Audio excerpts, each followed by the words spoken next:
with the 5-liter bucket which I'm measuring. I also pulled out the weeds and let them stay around the base of the trees where was the case, because they'll keep the moisture in. And here you can see the final result.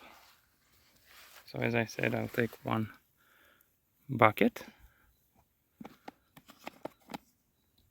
has its handle,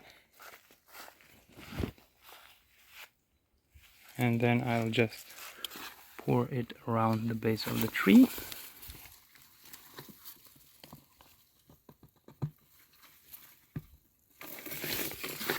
And settle it a little bit.